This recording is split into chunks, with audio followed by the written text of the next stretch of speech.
আমি আমাদের যারা আসছেন বিভিন্ন পর্যায়ের বিভিন্ন আমাদের সংগঠনের অনেক মানুষজন এখানে আসছেন, আমি অনুরোধ করব আমাদের লাইনটা একটু বড় করার জন্য। আমাদের এখানে আরো অনেক মানুষজন আসবেন। আর আমরা মৌলিক কথা আমাদের সাংবাদিক বন্ধুরা এসেছেন, তাদের কাছে আমরা বলতে চাই যে আজকে আমরা মূলত কেন এখানে একত্রিত হয়েছি, কেন আমরা আমাদের এই দাবির কারণে আপনাদের সামনে হাজির হয়েছি, তার আপনারা যদি আমাদের সামনে যে ব্যানারে আপনারা দেখেন, মূল কথাটি এখানে প্রস্তাবনায় দেওয়া আছে। তারপরেও আমি বলবো সামগ্রিকভাবে আজকে আমাদের এই বিক্ষোভ এবং মানববন্ধন, এই মানববন্ধনের বিষয়ে যে বাংলাদেশে শিক্ষা সংস্কার কমিটি আপনারা দেখছেন, সেই শিক্ষা সংস্কার কমিটিতে আপনারা যদি দেখেন যে বৈষম্যহীন আন্দোলনের পরিপ্রেক্ষিতে আজকে নতুন বাংলাদেশ, সেখানে আবার নতুন করে বৈষম্য যুক্ত হয়েছে এবং সেই জায়গাতে কোন আলেম প্রতিনিধি নেই, সেই জায়গাতে যারা ধর্মীয় শিক্ষা বোঝেন পারদর্শী এরকম হাজার হাজার মানুষ থাকার পরে সেই জায়গাতে নেই। সামগ্রিকভাবে মূলত আমরা কি বিষয়ে কথা বলতে চাই, কেন আজকে আমরা এখানে এসেছি, এ পর্যায়ে কথা বলছেন বাংলাদেশের অন্যতম একজন বিশেষজ্ঞ ডাক্তার এবং বিশেষজ্ঞ আমাদের ইসলামিস্ট এবং বিভিন্ন ধরনের যার লিখনি আমাদেরকে উদ্বুদ্ধ করে ডাক্তার মেহেদী ভাই এ পর্যায়ে কথা বলছেন। ডাক্তার মেহেদী ভাইকে সংক্ষিপ্তভাবে ব্রিফ করার জন্য অনুরোধ করছি।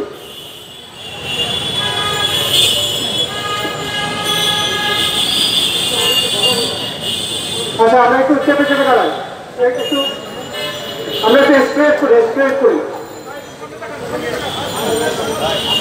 পাঠ্য বইয়ের সমকামিতা আর জনতা, এভাবে অনেক লিফলেটে তারা লিখেছে। আসসালামু আলাইকুম, আপনাদের সবাইকে নতুন বাংলাদেশে স্বাগতম। আমরা দেখেছি বিগত সরকারের আমলে যে 2021 শিক্ষাক্রম, সেখানে শিক্ষা ব্যবস্থার একটা ধ্বংসাত্মক অবস্থা তৈরি হয়েছিল। আলহামদুলিল্লাহ সেই শিক্ষা ব্যবস্থা পরিবর্তন হচ্ছে। আপনারা যে পাঠ্যপুস্তক দেখছেন 2024 সালে, এই পাঠ্যপুস্তকটা থাকবে না ইনশাআল্লাহ।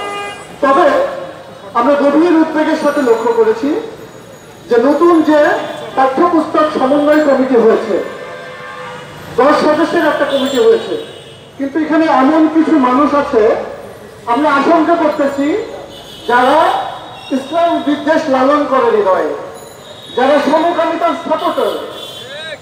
এখানে আছেন কামরুল হাসান মামুন, তিনি এমন একজন মানুষ যার ভিতরে ইসলাম বিদ্বেষ প্রকট।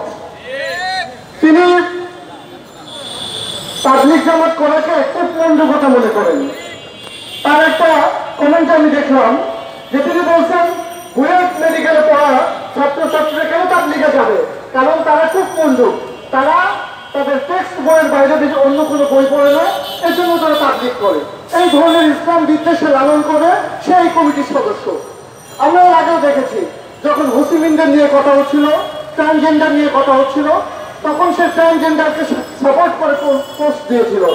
তিনি একজন ফিজিক্সের টিচার, কিন্তু তিনি মেডিকেল বিষয়গুলোতে এমন অজ্ঞতাপূর্ণ মন্তব্য করছেন ট্রান্সজেন্ডার নিয়ে, যেটা বিজ্ঞানের সাথে যায় না।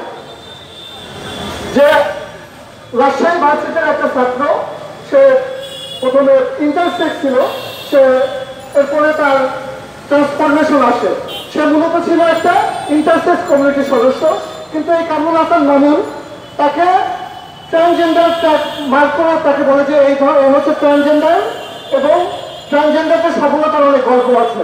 তার মানে তারা ট্রান্সজেন্ডারদেরকে সাপোর্ট করে, তারা ট্রান্সজেন্ডার এই বিষয়টাকে, সমকামিতার বিষয়টাকে আমাদের সমাজে নর্মালাইজ করতে চায়।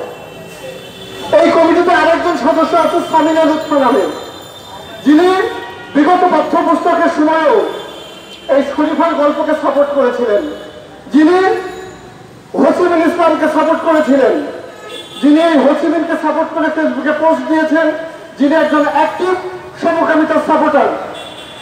তারা বলেন যারা সমকামিতার সাপোর্টার তাদেরকে দায়িত্ব দেওয়া হচ্ছে আমার আপনার সন্তান কি করবে তা ঠিক করার।